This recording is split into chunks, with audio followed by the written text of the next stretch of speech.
Hello everybody, welcome back to my channel. It's been a while, I apologize for that. I have been really busy with some things. I got tied up. This video is not the order that I initially wanted to go in, but I did want to make this video before the movie came out. So as you can see, I'm very behind on things, and I'm trying to catch up as quickly as I can. In either case, I just did see the movie. I'm actually behind on going to see movies too, so that just tells you how things are. Anyway, this channel is for people who, this is Scott's Comics Retro Review, and what I do is I review older pieces of work, and it's for people who want to get into comics, but they're not sure where to start. I'm making suggestions on some, what I think pretty good titles. I think very good titles, actually. And also, it's for people who already are into comics, but just haven't read what it is that I'm currently reviewing. And hopefully you'll enjoy it. I throw in a little bit of history as well. The movie just came out, Shazam, I guess about a month ago. I forget. Time's running by. But I wanted to talk a little bit about the character. Now, I did another video called Captain Marvel, the real Captain Marvel, and I talked a little bit about this, but I'm going to go into this here because it pertains to this particular gentleman. Captain Marvel, Shazam was actually called Captain Marvel back in the day, okay?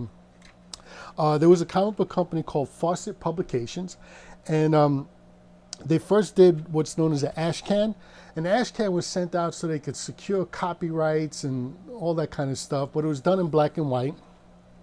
And this was the first appearance of Captain Marvel, except he wasn't called Captain Marvel. And this book never appeared because it turns out that Flash Comics was secured by DC Comics. So they did instead Thrill Comics. They changed the name to Thrill Comics. And in it, they had Captain Thunder. And, they tell the story. They actually printed the whole comic. And they realized that there was a Thrilling Comics out there, and they thought the two titles were too close, so they went ahead with Whiz Comics. And this is Whiz Comics, and it's #2. The reason it's #2 and not #1 is because back then they were doing bulk rate mail, and you had to apply for that. And it cost you money to apply for it. So instead of a lot of the titles back then, instead of them reapplying all the time, every time there was a new title, they would just change the title and keep the same book, the same numbering for the book, so that they could keep those cheap rates with the Postal Service instead of doing them over and over again. In either case, there is no Whiz Comics #1, and the first appearance of Captain Marvel was actually in Whiz Comics #2. You may be asking, and Whiz Comics, this is a replica, by the way, not an original. And Whiz Comics, by the way, was an anthology, so it had several different stories in there and characters. This is Golden Arrow. They also have a character called Ibis. Anyway, you may be asking, well, where was Marvel Comics in all of this? Well, Marvel Comics didn't exist yet. You had a company called Timely Comics that they set out with the comic book called Marvel. They put out a comic book called Marvel Comics. This is actually what the original cover looks like. They just repainted it. And then it was also an anthology, which had the Human Torch, it had Submariner, Namor, and it had Kazar in it. And I believe I'm going to do videos on both Kazar and Namor later on. But anyway, they changed the name Marvel Comics into Marvel Mystery Comics with #2. This is #1 here, so I might be confused, but I'm pretty sure that's what happened. They did Marvel Comics and then changed to Marvel Mystery Comics. If anyone knows better, post in the comments below. But I'm pretty sure what they did was Marvel Mystery Comics was #2 of Marvel Comics, and they just put #1 for the purposes of the reprint. Anyway, Marvel Comics was published under Timely Comics at the time. And I'm pulling out Fantastic Four because Fantastic Four was like the beginning of the Silver Age or I shouldn't say the Silver Age, I should say the Marvel Age of comics with Fantastic Four #1. And as you could see, it says it's got MC here. There was still Timely Comics, Timely/Atlas Comics. and they weren't yet Marvel Comics. And I believe Stan Lee put the MC on there because he was trying to get all that straightened out, and it wasn't straightened out yet. The earliest issue I found that had Marvel on it is issue number 14. So it took a while before Marvel actually showed up on Marvel Comics. Anyway, that's why you have no Marvel Comics at the time, because this was done in the original Captain Marvel was done in 1940. Now, of course, he was done to compete with Superman, who was the big cheese. Action Comics #1 came out. If you watch the series on Superman videos, you'll see that. I kind of delve into all of that. But he came out, and this was, superheroes are a power fantasy, basically, all right? And with Superman, you have Clark Kent, who's meek and mild-mannered, and not really, but really. It's hard to explain in short breath, but this isn't about Superman. Anyway, what happened was, underneath, he's really Superman. That's the power fantasy. Well, there were a lot of kids reading comic books. And in this one, you had a young boy, about 14 years old, by the name of Billy Batson, who was an orphan. And with one magic word, Shazam, he became the world's mightiest mortal, Captain Marvel. So this one ended up outselling Superman. So of course, you gotta have these guys fighting, right? What happened was DC ended up suing Fawcett Comics. And Fawcett Comics, they lost the case, and I think they won on appeals. And I have to go back and reread that to find. Sorry, I didn't mean to hit the camera. To find out about all of that. But in either case, DC sued Marvel, and DC sued Fawcett, and in the 40s, and the case was ended in the 50s. And at that time, Fawcett said, well, comic books aren't really making any money anymore, so we're just going to close down our comic book publication, which they did. And DC ended up buying it. Now, in between the time that Fawcett closed down and DC bought Captain Marvel, and I believe they also sat on it. They bought it and they just sat on it. They didn't really publish anything. They were just kind of killing their competitor, I guess. But in that time, the trademark on the Captain Marvel name lapsed, and Marvel ended up making their own Captain Marvel. You could see all the details behind that in my Captain Marvel video. Anyway, when I was a kid, I ended up getting these, which were 100-page giants. I wanted to show you this too. This is like my experience with Captain Marvel as a kid. He's fighting Captain Thunder there. It's not really Captain Marvel, but it's kind of a ripoff. And I have that story. I bought this as a kid, and I have this story in this trade, which shows this kid from somewhere else coming by, and he doesn't know anything about Superman, and he says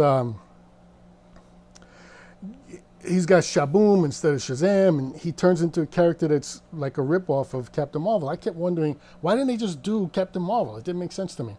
Anyway, also, these were 100-page giants that I remember from my childhood. This is all that's left of them. Sorry, they're all banged up. I was a kid. I don't even remember buying them off the shelves. I don't know how they came into my possession, but they're coverless and they reprint like old stories. This is kind of what it looked like. It was a 100-page giant for 60 cents. This isn't the same issue as those over there, but this is just to show you an example of what it was like. And it was called, with one magic word, Shazam, the original Captain Marvel. And I guess DC was able to get away with that, but not much longer afterwards.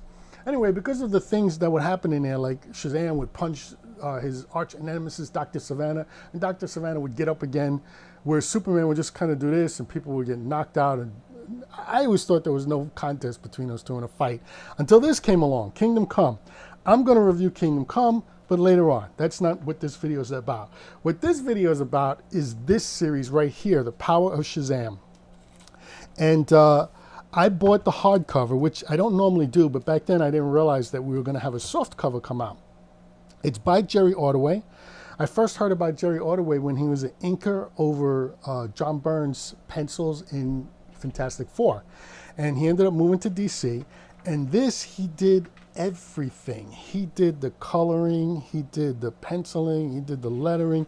His artwork is simply gorgeous. And this is when I found out that he could write. He could write very well. He did everything. The only thing he didn't do was the lettering. But he did everything else. And he retold the story. He updated it for modern readers. And I consider it a classic. And it's highly recommended by me. He also went on, because of the sales of that book, he went on to do a series, The Power of Shazam. And there were a lot of issues in there, believe me. It goes on for a long time. I got them all, I think. I don't think I missed any. But what he ended up doing was he would do things like this, which was paying homage to things like this. So he was having a lot of fun with it, okay? As well as telling some really good stories. And Jerry Ordway is somebody that I highly recommend. I'm going to do more videos on him, I believe. But I just wanted to let you guys know about this, The Power of Shazam. This is a book well worth picking up. I'm not sure how much of it was collected. Hopefully I'll be able to post that information in the description down below once I get through all of this. But this was the original Captain Marvel. And because of the juggling that goes on between these companies and the power struggles, he's now called Shazam. And the movie's called Shazam, which is kind of ridiculous because now we can't say his name. I did enjoy the movie. It wasn't great, but it was enjoyable. I loved it. It wasn't as high on my list as, say, Wonder Woman or Aquaman, but it was up there. I liked it better than Man of Steel, Batman vs. Superman, and Justice League. So there's that. And this is something that I believe everyone can get into and they can read. This, by the way, Shazam, doesn't exist any longer because DC has this way of redoing their universes over and over and over and over again. They do storylines, they don't like it, so they redo it. Why do it in the first place? But this, they shouldn't redo. They should have kept all of this. But no, they ended up redoing it and then redoing it and then redoing it. And the last time it was redone is what the movie is closer to. And I'm going to do a review on that because it does involve two of my favorite creators, Jeff Johns and Gary Frank. But that's for later. Right now, I'm recommending this. It's a high recommend.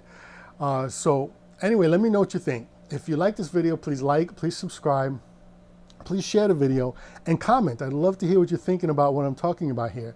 I do try to give a little bit of history when I'm reviewing these books, and I do like to talk about the books themselves and how gorgeous the artwork is. Oh, look what he's doing. He's paying homage to Betty Page. Oh my goodness. There, he's paying homage to Betty Page.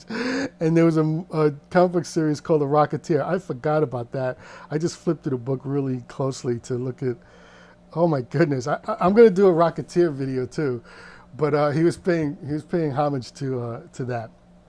Anyway, thank you very much.